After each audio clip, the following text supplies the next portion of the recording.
Welcome to life skill show. Nowadays చాలా మంది job స్ట్రెస్తో బాధపడుతున్నారు. ఈ జాబ్ స్ట్రెస్ నుంచి ఎలా బయటపడాలా అని ఆలోచిస్తున్నారు. మరి దాని నుంచి రిలీఫ్ అవ్వాలంటే ఎటువంటి శక్తిపాత యోగా టెక్నిక్స్ ఉన్నాయి? మరి దీని గురించి వివరించడానికి మనతో ఉన్నారు ప్రముఖ శక్తిపాత యోగా నిపుణులు డాక్టర్ శైలజ గారు. Hello ma'am, welcome to the show.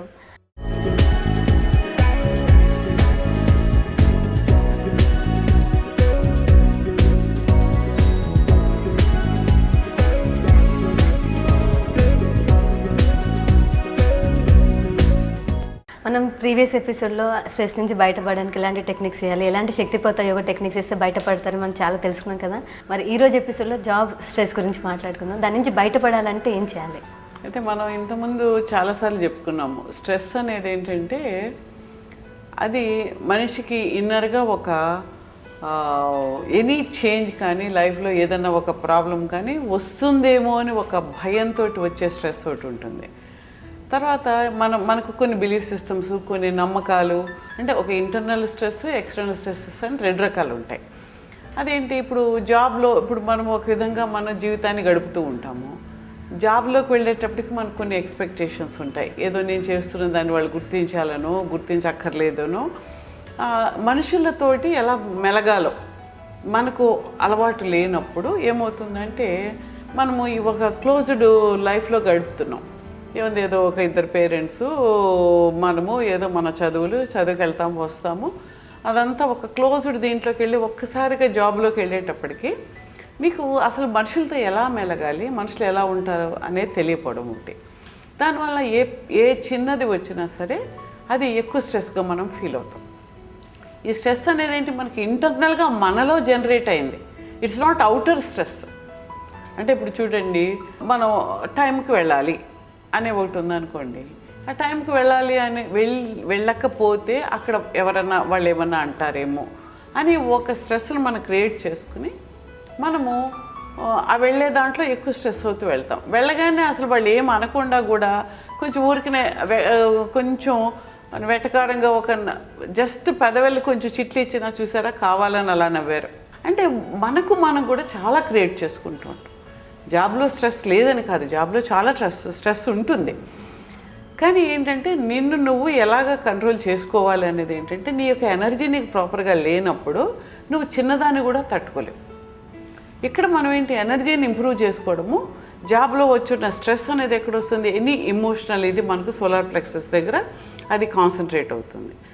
ఎప్పుడైతే నీకు ఒక ఫియర్ కాంప్లెక్స్ ఉందో, ఈ మధ్య చాలా కాలం మనకు ఈ ఐటీ సెక్టర్ వాళ్ళు చాలామంది మాట్లాడుతూ ఉంటారు, అసలు ఏమీ కారణం లేకుండానే ఎందుకు వాళ్ళకి టైమింగ్స్, లేట్ టైమింగ్స్ ఉంటాయి. ఎప్పుడైతే అమెరికన్ టైమింగ్స్ అంటే వాళ్ళకి పగలయ్యే టైంకి మనకు రాత్రి, కాబట్టి ఈ రాత్రి అంతా మనం వర్క్ చేయడము, మళ్ళీ పగలు నిద్రపోవడం, అంటే బాడీ క్లాక్ కూడా, అంటే మనకు బాడీకి ఒక రిథం ఉంటుంది. పగలు పడుకోవడము, రాత్రి ఆటోమేటిక్గా నిద్ర వస్తుంది. కానీ దాన్ని బలవంతంగా మనం అప్పుడు మేలుకొని పగలు అవసరం లేనప్పుడు నిద్రపోవడం అనేది కూడా మన శరీరం మీద, మన యొక్క మనసు మీద, ఎమోషన్స్ మీద, అన్నిటి మీద కూడా దాని యొక్క ప్రభావం పడుతూ ఉంటుంది. ఇప్పుడు మనం ఏం చేయాలంటే, మీకు ఇంతకుముందు మనం 2-3 నేర్పించాము. ఏది, హీలింగ్ సౌండ్స్ నేర్పించాము, ఎమోషనల్ ట్యాపింగ్ ఒకటి నేర్పించాము. ఈ ఎమోషనల్ ట్యాపింగ్ అప్పుడు కూడా మీరు ఏంటంటే, అంటే ఎందుకు స్ట్రెస్ వచ్చింది, దాన్ని ఎలా డీల్ చేయాలంటే అది ఎక్కడుందనేది ఫస్ట్ మన పాయింట్ తీసుకోవాలి. ఈ స్ట్రెస్ అనేది ఎవరి మీద దాని యొక్క ప్రభావం చూపిస్తుంది, ఎక్స్టర్నల్ కండిషన్ ఏదైనా కానివ్వండి, బాస్ తిట్టుండొచ్చు, మనము పెర్ఫామ్ చేయలేకపోయి ఉండొచ్చు, లేకపోతే ఎవరో కొలీగ్స్ నీ గురించి వెనకాల మాట్లాడుతూ ఉండొచ్చు, దానివల్ల నీకు స్ట్రెస్ పెరిగి ఉండొచ్చు. ఇలాంటివన్నీ పక్కన పెట్టినా ఇదంతా ఎవరికి ఉంది అని ఆలోచిస్తే నా జాబ్లో స్ట్రెస్ ఎవరికి ఉంది, నాకే ఉంది. నాలో ఎక్కడుంది, నా యొక్క శరీరంలో ఉందా, నా యొక్క ఎక్కడుంది, మనసులో ఉందా అంటే మన యొక్క ఎనర్జీ ఫీల్డ్లోనే ఉంటుంది. ఏదైనా సరే మన యొక్క ఫిజికల్ బాడీ మీద కూడా ఉంటుంది స్ట్రెస్ అనేది. అంటే మనం చూడండి, మనం చాలా స్ట్రెస్ ఉన్నప్పుడు హైపర్ వెంటిలేషన్, పైపైన గాలి పీల్చి వదులుతూ ఉంటాం.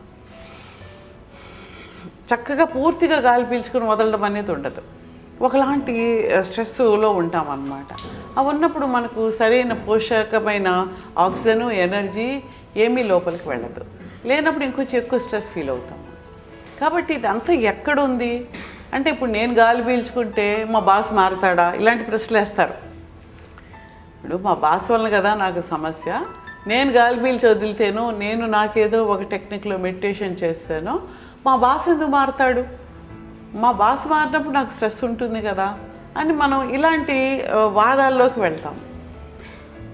ఈ స్ట్రెస్ నీలో ఉన్నది నువ్వు క్లియర్ చేయగలిగితే, నీవు బయట వాళ్ళ నుంచి అట్రాక్ట్ చేస్తూ ఉన్నావు. నీ ఎనర్జీ ఫీల్డ్ సరిగ్గా లేనప్పుడు నీ జీవితంలో దీని యొక్క ప్రభావంతో ఎదుటి నుంచి శక్తిని తీసుకుంటూ ఉన్నావు. అలాంటి సిచ్యుయేషన్ క్రియేట్ అవుతూ ఉంటుంది. ఎప్పుడైతే నువ్వు బ్యాలెన్స్డ్గా ఉన్నావో అప్పుడు నీకు ఈ స్ట్రెస్ఫుల్ సిచ్యుయేషన్ రాకుండా ఉంటుంది. నీ పెర్ఫార్మెన్స్లో ఎక్కడో ఒక సమస్య ఉంది. నీకు నీవుగా స్ట్రెస్తో ఫీల్ అయ్యి చేయలేకపోవడం కానీ, బాగా చేయడానికి కావాల్సినంత శక్తి నీకు లేకపోవడం కానీ, ఏదైనా అంటే అందరం ఎవరికి వాళ్ళం నేను బాగానే ఉన్నాము అని అనుకుంటాం, కానీ బాగా లేకపోయి కూడా ఉండొచ్చు. మనం దాన్ని యాక్సెప్ట్ చెయ్యం. కాబట్టి దీనంతటిని మనం క్లియర్ చేసుకోవాలంటే ముందు మన ఎనర్జీని మనం పెంచుకోవాలి. మన యొక్క ఛానల్స్లో ఎక్కడైతే ఈ ఎనర్జీ బ్లాక్స్ ఉన్నాయో వాటిని మనం క్లియర్ చేసుకుంటే ఫస్ట్ స్ట్రెస్ తగ్గుతుంది. స్ట్రెస్ తగ్గినప్పుడు ఏంటంటే నీకు పాజిటివ్ థింకింగ్ వస్తుంది. స్ట్రెస్ వల్ల ఏమవుతుంది, నువ్వు నెగిటివ్ ఎమోషనల్ స్టేట్లోకి వెళ్ళి నువ్వు ప్రతి చిన్నదాన్ని పెద్దదిగా తీసుకుని పెద్దదిగా ఆలోచించి, అంటే నీవు క్రియేటివ్గా నువ్వు చక్కగా పనిచేయవలసిన సమయాన్ని నువ్వు ఎవరో నన్ను అన్నారనో, ఎవరో ఏదో చేశారనో దాని గురించి భయపడుతూనో ఆలోచిస్తూనో, లేకపోతే దానికి రిటార్ట్గా మళ్ళీ ఏం చేయాలి మనం అని చాలా సమయాన్ని శక్తిని మనం వేస్ట్ చేస్తూ ఉన్నాం, వృధా చేస్తూ ఉన్నాం. ఎప్పుడైతే నీ ఎనర్జీ ప్రాపర్గా ఉందో నీకు ఏ పని అవసరమో ఆ పని చక్కగా చేస్తావు. ఆటోమేటిక్గా నీ పనికి దానికి కావాల్సిన అప్రిసియేషన్ వస్తుంది, నీకు స్ట్రెస్ తగ్గుతుంది. కాబట్టి మనం ఏంటంటే ఫస్ట్ 2-3 పద్ధతులు ఉన్నాయి. మనం ఎమోషనల్ ఫ్రీడమ్ టెక్నిక్లో మనం చెప్పుకున్నాం, స్ట్రెస్ బాగా ఉండేటప్పుడు ఫస్ట్ మనం ఎప్పుడైనా సరే ఆ ఎమోషన్ ఏదైతే ఉందో దానివల్ల నీకేమనిపిస్తుంది అంటే, ఇప్పుడు సపోజ్ నాకు ఈ జాబ్లో ఈ స్ట్రెస్ వలన, లేకపోతే ఒక బాస్ వలన, ఈ మా లీడర్ సరిగ్గా లేడు కాబట్టి, అతను నన్ను కామెంట్ చేస్తున్నాడు కాబట్టి నేను చాలా డిప్రెస్డ్గా ఉన్నాను, లేదంటే నాకు అతని మీద చాలా కోపంగా ఉంది, లేకపోతే నేను చేయలేనేమో అన్న భయం నాలో కలుగుతోంది. ఏదో ఒకటి ఉంటుంది కదా, ప్రతి వ్యక్తికి కారణం ఒకటి కాదు, సిచ్యుయేషన్ ఒకటే అవ్వచ్చు. కానీ ఒకడు భయం ఫీల్ అవ్వచ్చు, ఒకడు కోపం ఫీల్ కావచ్చు, ఒకడు నిరాశగా ఫీల్ కావచ్చు. ఇలా రకరకాల మన ఫీలింగ్ ఏంటి అనేది మనం కళ్ళు మూసుకుని ఆలోచించుకొని వీలైతే కాగితం మీద రాసుకోండి.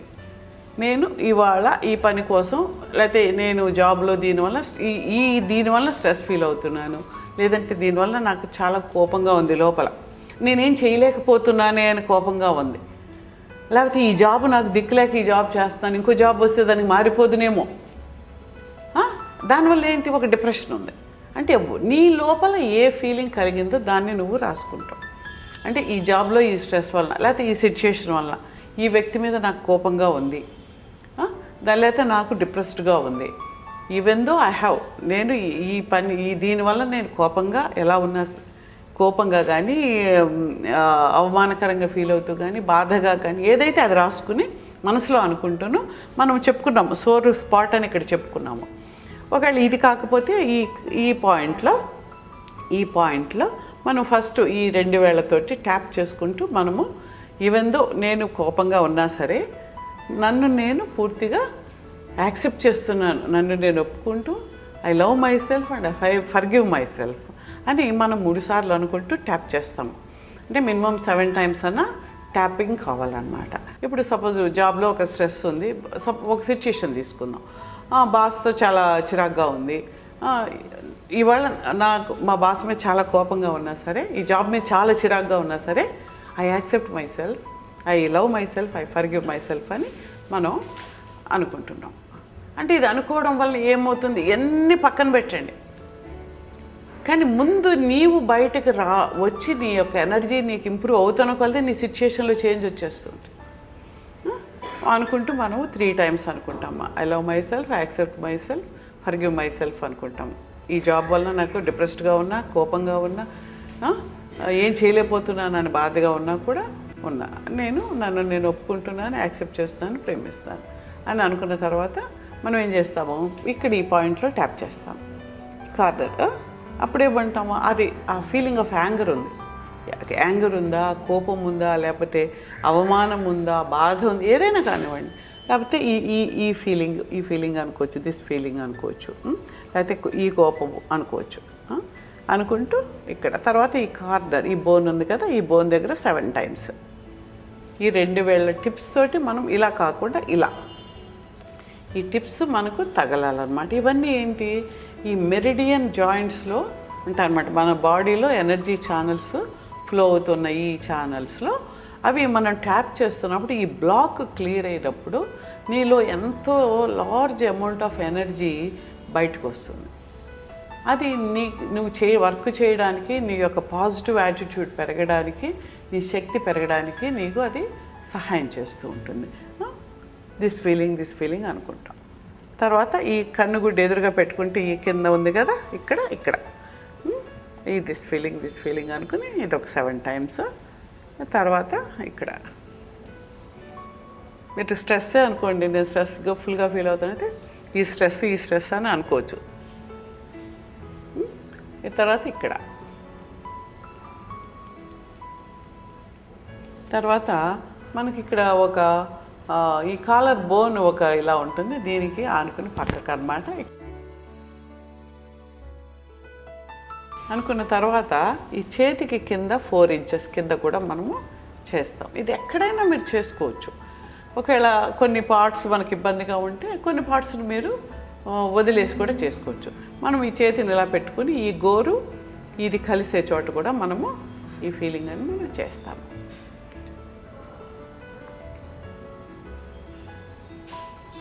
ఈ వేలు వదిలేస్తాము, రింగ్ ఫింగర్, మళ్ళీ మనము చేస్తామన్నమాట. చేసిన తర్వాత చేతిని కూడా వెనక్కి పెట్టుకుని ఈ 2 నూకుల్స్కి ఈ కార్నర్ పాయింట్లో కూడా ఫస్ట్ పాయింట్ కళ్ళు మూసుకుని దిస్ ఫీలింగ్ అనుకుంటాము. కళ్ళు తెరిచి 7 టైమ్స్. అలాగే కళ్ళు రైట్ సైడ్ డౌన్కి చూసుకుంటూ, left side clockwise direction, anti clockwise direction.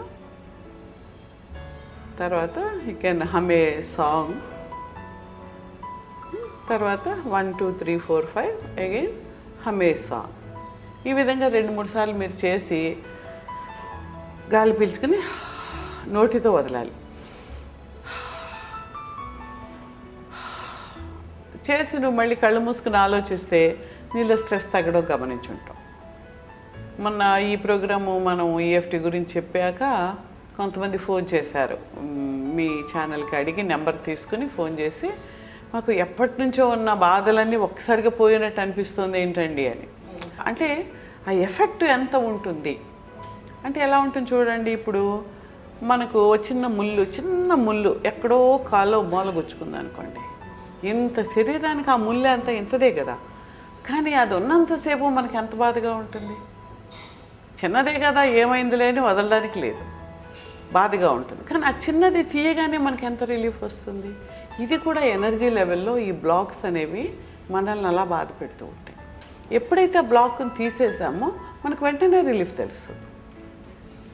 కాబట్టి ఆ జాబ్లో స్ట్రెస్ని మీరు ఆ స్ట్రెస్ గురించి గంటలు మాట్లాడతారు. వాడు ఇలా చేశాడు, వీడు ఇలా చేశాడు, లేకపోతే అని వేరే వాళ్ళతో షేర్ చేసుకోవడానికి టైం స్పెండ్ చేస్తారు. కానీ ఇలాంటి సాధన ఒకటి చేయమంటే దాని గురించి ఆలోచిస్తారు. దీనివల్ల టైం ఏం పెద్ద వేస్ట్ కాదు. కొన్ని నష్టం అయితే జరగదు కదా, లాభం జరిగిన సంగతి ఎలా ఉన్నా. అది అంటే మనిషిలో ఉండే ఒక వీక్నెస్ ఏంటంటే వీ టాక్ టూ మచ్, ఎక్కువ మాట్లాడుతూ ఉంటాం. అసలు అవసరం లేకుండా ఆ మాట్లాడడం పక్కన పెట్టుకుని మనం ఈ సాధన చేస్తే మనం ఎంతో రిలీఫ్ మనకు వచ్చేస్తుంది. అంటే బాగలేదు నాకు ఈ జాబ్లో స్ట్రెస్ ఉంది, ఎందుకు నాకు ఇదిగా ఉంది, అది ఎంత అనుకునేటప్పుడు ఏమవుతుంది, you're creating more negative energy. చాలా మనం మాట్లాడుతున్నప్పుడు దాని గురించి నెగిటివ్గా మనం ఫీల్ అవుతున్నప్పుడు చెడు శక్తి మనలోంచే తయారవుతూ ఉంటుంది.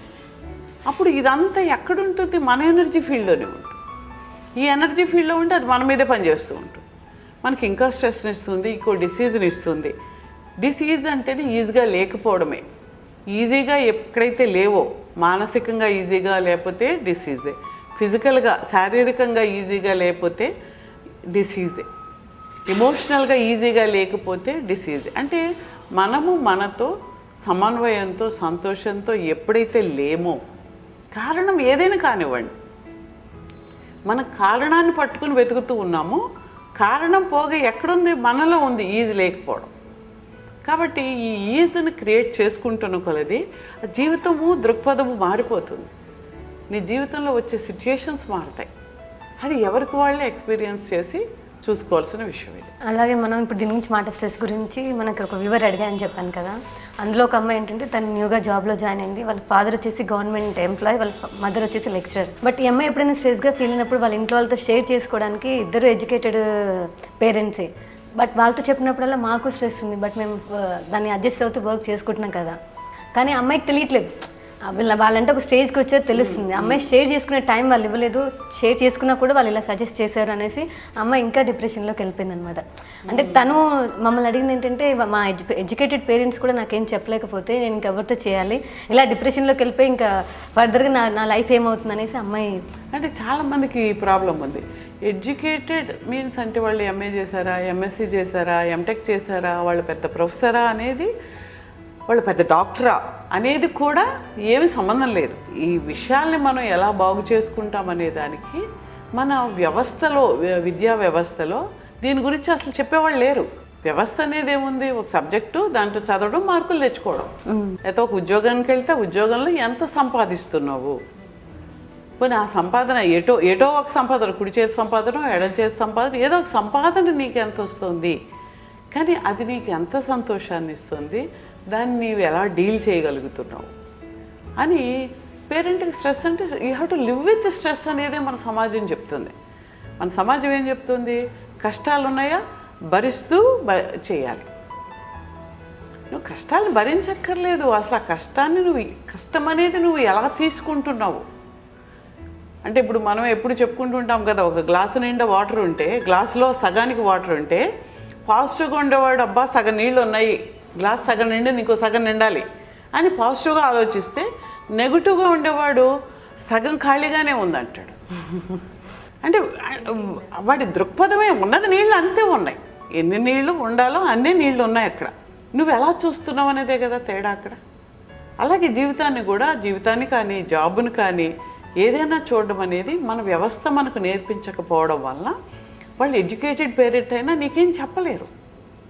ఎడ్యుకేటెడ్ పేరెంట్ అయినా సరే వాడు కూడా ఈ సమాజము ఇదంతా వాడికి ఏం నేర్పించిందో అదే నీకు చెప్తాడు. సమాజం ఏం చెప్తోంది, నువ్వు కష్టమైతే కష్టంలో ఉండాలని చెప్తుంది, భరించాలని చెప్తుంది.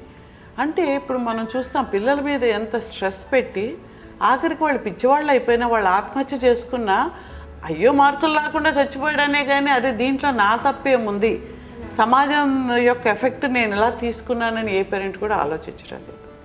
ఎలాగో చేసి వాడిని ఏదో చేసేసి, వాడిని ఏదో ఇంజనీర్ చేసో డాక్టర్ చేసేసి తోసేద్దాం.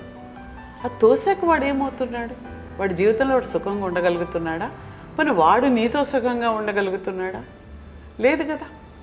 వీటన్నిటికీ ఒక అవగాహన, జీవితం మీద ఒక అవగాహన అనేది అవసరం. కాబట్టి ఈ అవగాహన అనేది again it is connected to your మనసుకు సంబంధించి ఆలోచనకు సంబంధించి శక్తి. ఇంకా డీపర్ లెవెల్లోకి వెళ్తున్న కొలది అదంతా ఉంది. ఇప్పుడు మనందరూ ఇక్కడంతా గాలి ఉంది, పీల్చుకుంటున్నాం, వదులుతున్నాం. ఒక్క క్షణం కూడా ఈ గాలి ఇక్కడ లేకపోతే నేను బ్రతకననే విషయం మనం గుర్తించాం. కానీ ఈ రూమ్ అంతా వ్యాక్యూమ్ చేసి ఇక్కడ గాలి లేకుండా ఉంటే మనం ఏమవుతాం, ఇక్కడ మనము, మన ఆస్తులు, మన కార్లు, మన ఇళ్ళు, మన నాలెడ్జ్, మన యొక్క ఒపీనియన్స్ అన్నీ అయిపోయాయి, స్టాప్. అంటే ఇంత ఎసెన్షియల్ అనే గాలి ఇక్కడ ఉంది, ఇది ఎక్కడి నుంచి వచ్చింది, ఎలా ఉంది, అసలు ఇది లేదు అనే మాట మనకు ఆలోచన ఎలా అయితే లేదో, ఈ గాలిలాగే కనిపించని శక్తి ఉంది ఇదంతా.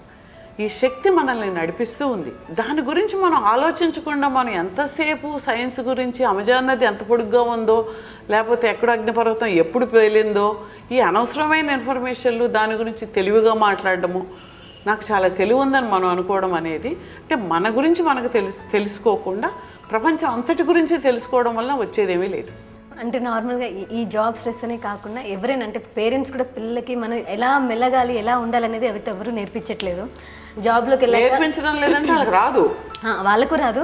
మెయిన్ ఏంటంటే జాబ్కి వెళ్ళామా, జాబ్ ఫినిష్ చేసుకుని 10 to 5 అదొక ప్రాబ్లం. కాకపోతే నా కొలీగ్స్ ఈరోజు నాతో మాట్లాడలేదు, ఈరోజు నా బాస్ నన్ను ఏదో వాళ్ళందరి ముందు అన్నారు అంటే సిల్లీ రీజన్స్ కూడా ఎక్కువ తీసుకుని నవ్వేడేస్ చాలామంది ఫేస్ చేస్తున్నారు. మనం చూసే వ్యూవర్స్ కూడా మళ్ళీ దీని గురించి మాట్లాడినారంటే చూడండి నవ్వేడేస్ ఎంతమంది స్ట్రెస్కి ఫీల్ అవుతున్నారో. మరి వాళ్ళకి ఏం సజెస్ట్ చేస్తారు మీరు దాని నుంచి రివీల్ అవ్వాలంటే? అంటే ఏదైనా సరే నిన్ను అర్థం చేసుకోవడానికి చూడాలి. What you are. అది ఎప్పుడు సెల్ఫ్ రిమెంబరింగ్. మన కళ్ళు మూసుకుని నేను అనే ఒక భావన ఎక్కడుందో దాన్ని ట్రేస్ చేయడానికి చూసినప్పుడు ఎనర్జీ ఫాలోస్ థాట్. ఆలోచన అనుసరించి శక్తి ప్రవహిస్తుంది. నీలో శక్తి ఎప్పుడైతే ప్రవహిస్తూ ఉందో, శక్తి ఎప్పుడైతే ఎక్కువగా ఉందో నిన్ను వేరే వాళ్ళ అండం కూడా తగ్గుతుంది. ఇంకొకటి, వేరే వాళ్ళు అన్నా నీకు తగలదు, అది నువ్వు అసలు దాన్ని కేర్ చేయవు. అంటే ఒకటి చూడండి, ఎంత గొప్ప వాళ్ళైనా ఎవరో ఒకళ్ళు అని అంటూనే ఉంటారు, అంటారు. ఇప్పుడు మనమే ఒక గొప్ప పని చేయడానికి మనం అనుకుంటున్నాం అనుకోండి, అప్పుడు ఏం చేస్తావులే అన్నా కూడా మనం పట్టించుకుంటామా? పట్టించుకోం కదా. నేను ఈ పని చేయాలనుకున్నాను, చేస్తున్నాను అని ఒక పట్టుదల నీకు ఎప్పుడైతే ఉందో అప్పుడు వీటిని కేర్ చేయవు. ఎప్పుడైతే నీకు శక్తి లేదో, ఎప్పుడైతే నువ్వు తప్పించుకోవాలనుకుంటున్నావో అప్పుడు పక్కనున్న మాటను కూడా ఎక్కువగా తీసుకుని దాని మీద మనం టైంని స్పెండ్ చేయడానికి చూస్తాం. When you have enough of energy, నీకు ఎక్కువ శక్తి ఉన్నప్పుడు ఎవరు ఏమన్నది కూడా నీ చెవులోకి వెళ్ళదు, దానికి అంత శక్తి ఉండదు. అంటే మనకు ఎనర్జీ మనం ఫీల్ అవుతున్నామంటే అర్థం మనకు శక్తి లేకపోవడం అనేది అర్థం చేసుకోవాలి. అంటే ఇప్పుడు చూడండి, ఒక చాలా బలహీనంగా ఉండే వ్యక్తిని మనం ఒకసారి ఇలా అంటే వాడు అబ్బా అంటాడు, చాలా నొప్పి, వాడికి ఎక్కువసేపు ఉంటుంది. ఎందుకు? ఈ దెబ్బకు ఉండే శక్తి కన్నా తనకు వీక్నెస్ వలన వచ్చే శక్తి, బాధ ఉంది. అది బాగా స్ట్రాంగ్ ఉండేవాడిని అదే దెబ్బ కొడితే వాడు తీసి పడేస్తాడు. అంటే ఎక్కడుంది దెబ్బ యొక్క శక్తి అంతే ఉంది. ఈ వ్యక్తి వీక్గా ఉన్నాడు కాబట్టి ఎక్కువ ఫీల్ అయ్యాడు, ఆ వ్యక్తి స్ట్రాంగ్గా ఉన్నాడు కాబట్టి తక్కువ ఫీల్ అయ్యాడు. అలాగే నీకు ఎనర్జీ అనేది, శక్తి అనేది, ఇన్నర్ పొటెన్షియల్ ఎనర్జీ ఎక్కువ ఉన్నప్పుడు ఒక వ్యక్తి ఎవడో అన్నాడు అనే మాట నీకు అసలు ఎప్పటికీ అది లెక్కలోకి రాదు. మనం అనవసరంగా బయట గురించి ఆలోచిస్తూ మన శక్తిని మనం వేస్ట్ చేస్తూ ఉంటాం. ఈ వేస్ట్ చేయడం అనేది తగ్గిపోతుంది. నవడేస్ ఈవెన్ కార్పొరేట్ ఆఫీస్లో కూడా ఎవ్రీ లంచ్ అవర్లో కానీ ఈవినింగ్ అవర్లో కానీ యోగా స్పెషల్ క్లాసెస్ పెట్టిస్తున్నారు, మెడిటేషన్ చేస్తున్నారు ఎంప్లాయీస్. ఎందుకంటే వాళ్ళకు అర్థమైపోయింది వీళ్ళు ఇలా స్ట్రెస్ ఫీల్ అవుతున్నారు అనేసి. కార్పొరేట్ హాస్పిటల్లో స్పెషల్గా నాట్ ఓన్లీ కార్పొరేట్ ఆఫీసెస్, ఎక్కడైనా ఈవెన్ డాక్టర్స్ కూడా సర్జరీకి వెళ్ళే ముందు సమ్ థెరపీ తీసుకుని వెళ్తున్నారు. అంటే నవ్వేడేస్ ఏ రేంజ్లో ఉన్న వాళ్ళైనా స్ట్రెస్ నుంచి బయటపడడానికి ట్రై చేస్తున్నారు. కానీ ఇక్కడ ఇంకొకటి కూడా ఉంది, ప్రతిదీ కూడా నీ కళ్ళలోంచే చూడాలని ప్రయత్నం చేయొద్దు. ఇక్కడ ఒక్క విషయం ఏంటంటే, నాకు ఒక నాలెడ్జ్ ఉంది అంటే ఏదో ఒక నాలెడ్జ్, ఏదో చదువుకున్నాను, ఐటీ చేశాను, లేదంటే డాక్టర్నో సైకియాట్రీ, ఏదో ఒక నాలెడ్జ్ తోటి నేనున్నాను. ఇది కాని నాలెడ్జ్ చాలా ఉంది ప్రపంచం అంతా, అంతే కదా. ఆ నాలెడ్జ్ ఏంటనేది నీకు అర్థమయ్యేలాగే కాదు, నువ్వు ఆలోచించి నేర్చుకుంటే నీకు అర్థమవుతుంది. నాకు అర్థమయ్యేలా చెప్తేనే నేను చేస్తాను. సైన్స్, ఇది సైన్స్ అని అడిగితే అసలు ఏది సైన్స్? నేను అంతకుముందు ఒకళ్ళని అదే అడిగాను. ఈ నాస్తిక సంఘాలు వీళ్ళందరూ చాలామంది మాట్లాడుతూ ఉంటారు కదా. మాట్లాడుతూ ఉండేటప్పుడు సైన్స్, వాట్ ఈజ్ సైన్స్, ఏదైతే అందరికీ సరైన ఇదిగా ఉందో, ఒకే రిజల్ట్ ఎప్పుడు వస్తుందో అది సైన్స్. మరి నీ బిలీఫ్ అనేది సైన్సా? ఇప్పుడు ఇద్దరం ఒకే చోట పుట్టాము, ఒకే చోట పెరిగాము. నీకు ఒకటి అంటే ఇష్టం, నాకు ఒకటి అంటే ఇష్టము. నీకు కమ్యూనిజం ఇష్టము, నాకు ఇంకోటి ఇష్టము, క్యాపిటలిజం ఇష్టం అనుకో. మరి అది సైన్స్ ఎలా? కాదు కదా, సైన్స్ కాదు. అది ఆలోచన అనేది సైన్స్ కాదు, నీ నమ్మకం అనేది సైన్స్ కాదు, నీ ప్రేమ అనేది సైన్స్ కాదు. మరి నీ పిల్లాడిని ఎందుకు ప్రేమిస్తున్నావు? మీ ఇంట్లో పిల్లాడు ఉన్నాడు, ఊళ్ళో పిల్లలందరూ అదే మాంసం మొదలే, అందరికీ అవే సెల్స్ ఉన్నాయి, అవే ఉన్నాయి, నీ పిల్లాడికి అదే ఉన్నాయి, అంతే కదా. మరి వీడెందుకు ప్రత్యేకంగా ప్రేమిస్తున్నావు? నువ్వు హేతువాదివి కదా, ప్రేమించద్దు, అంతే కదా. వదిలేవాడిని, అందరి పిల్లలకు వదిలే. మరి సైన్స్ కాదు, నీ ప్రేమ సైన్స్ కాదు. ఎలా ప్రూవ్ చేస్తావు నీకు ప్రేమ ఉందని? ప్రూవ్ చేయకపోతే ప్రేమిస్తానంటే వాట్ ఈజ్ ప్రేమ? ప్రేమ అనే దాన్ని నువ్వు ఏ సైన్స్లో ఏ నాలికలో చూపిస్తావో చూపించి అప్పుడు ఇది సో ఉంటే ప్రేమ, ఆ ప్రేమని నేను చూపిస్తాను. కాబట్టి మనం బ్రతికేదే నాన్ సైన్స్లో బ్రతుకుతున్నాం. ఎవ్రీథింగ్ ఈజ్ మనకు అర్థం కాని కొన్ని వేల విషయాలు ఉన్నాయి. ఉన్న దాంట్లో మనకు తెలిసిందే సైన్స్ అనుకుని, కానీ ఇదంతా సైన్సే, అంత సైన్స్, అంత మ్యాథ్సే. Everything in universe is science and maths. కానీ నీకు అర్థమయ్యే స్టేజ్లో లేదు. First understand that. ప్రపంచంలో అన్నీ నేను అంచనా వేయగలను అనే అంత ఆలోచన మైండ్కి లేదు. ఈ మైండ్కి బియాండ్ ఉండే, మన యొక్క శక్తికి బియాండ్ ఉండేవి చాలా ఉన్నాయి అనేది ఫస్ట్ మనం యాక్సెప్ట్ చేయాలి. అంతే కదా? అవును మ్యామ్. అది యాక్సెప్ట్ చేయకుండా నాకు తెలిసిందే చెప్పండి అంటే, నీకు తెలిసింది నేను చెప్పడం ఎందుకు, నువ్వే చేసుకో. చాలామంది చాలా తెలివిగా ఉన్నావు, మీరు మాకు అర్థమయ్యేలా చెప్పాలి, సైంటిఫిక్గా చెప్పాలంటే, నీకు అర్థమయ్యేలా చెప్పడానికి నీకు ఏది అర్థమైందో అదే చేసుకో. When you have to be open. నువ్వు ఓపెన్ మైండెడ్గా ఉంటే ఏంటనేది కళ్ళు పెట్టి చూడడానికి ప్రయత్నం చేస్తే నీకు కనిపిస్తాయి. కాబట్టి నువ్వు బయట గురించి ఆలోచించడం తగ్గించి, నీ యొక్క మనసు, నీ యొక్క ఎనర్జీ ఫీల్డ్ గురించి, నీ యొక్క శక్తిని పెంచడం గురించి కొన్ని క్రియలు చేస్తే తప్పకుండా చాలా ఎఫెక్టివ్గా, చాలా గొప్పగా ప్రతి వ్యక్తి కూడా జీవించడానికి అవకాశం ఉంది. అది ఎటువంటి శక్తిపాత యోగా టెక్నిక్స్ ద్వారా జాబ్ స్ట్రెస్ నుంచి రిలీఫ్ అవ్వచ్చు చాలా బాగా చెప్పారు ma'am. Thank you so much. చూశారు కదా ఈరోజు లైఫ్ స్కిల్ ఎపిసోడ్లో ఎటువంటి శక్తిపాత యోగా టెక్నిక్స్ ద్వారా జాబ్ స్ట్రెస్ నుంచి రిలీఫ్ అవ్వచ్చో మళ్ళీ నెక్స్ట్ ఎపిసోడ్లో కలుద్దాం.